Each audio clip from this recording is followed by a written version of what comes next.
ये कहानी है साल 1900 की।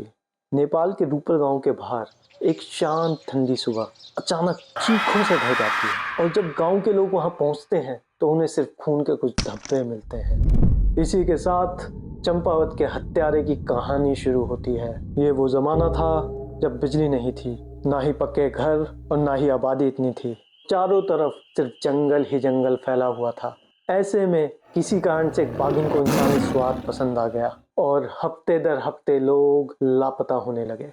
वो हवा की तरह आती और लोगों को उठा के गायब हो जाती, बस 2 सेकंड की चीख और खून के धब्बे सन्नाटे में छोड़ जाती। कई शिकारी उसके पीछे गए पर उनमें से कुछ कभी वापस नहीं लौटे। वो हमेशा उनसे एक कदम आगे ही रहती। मौतें इतनी ज्यादा बढ़ गई कि नेपाल की आर्मी को बुलाना पड़ा। आर्मी दिन रात उसके पीछे लगी हुई थी, फिर भी उसे पकड़ नहीं पा रही थी। तो उन्होंने एक बहुत बड़ी पेट्रोल ऑर्गेनाइज करके उसको गांव से दूर खदेड़ना शुरू किया और गांव की तरफ का उसका रास्ता रोक दिया। ये टाइग्रेस चारों ओर से घिर गई, लेकिन इसके बाद भी वो हार मानने को तैयार नहीं थी और पीछे उफनती हुई शारदा नदी में कूद पड़ी। वो कई किलोमीटर तैरती हुई शारदा नदी को पार करके अब भारत में कदम रखती है।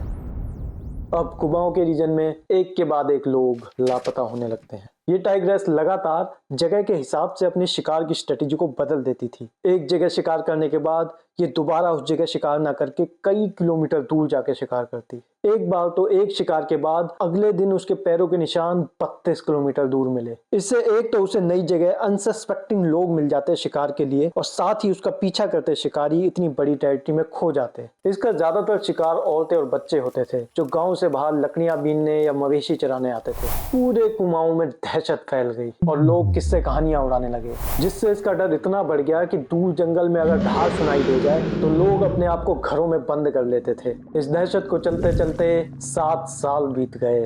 थक हार के नैनीताल के डिप्टी कमिश्नर ने रिनाउंड हंटर जिम कॉर्बेट को वहां पर बुलाया।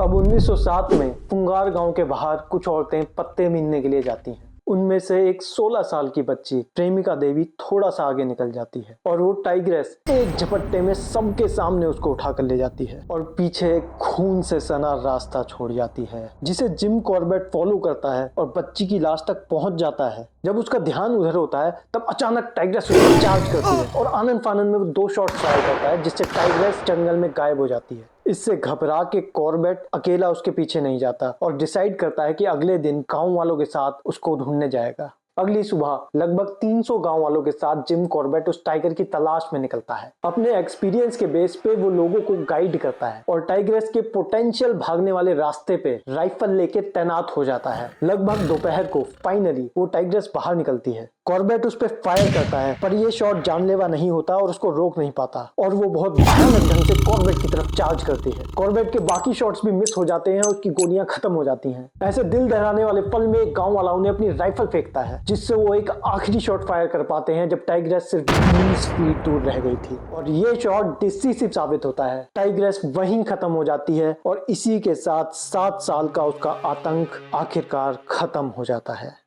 उस टाइग्रेस के पोस्टमार्टम में पता चलता है कि उसके दाईं ओर के कैनाइन्स टूटे हुए हैं और ये इंजरी किसी पुराने गनशॉट वुंड की वजह से थी, जिसकी वजह से वो जंगली शिकार नहीं कर पा रही थी और इंसानों में उसने एक आसान शिकार ढूंढ लिया। तो एक शिकारी की शौक में मारी गई गोली का खामियाजा अगले 7 सालों में 438 लोगों को अपनी जान देकर चुकाना पड़ा,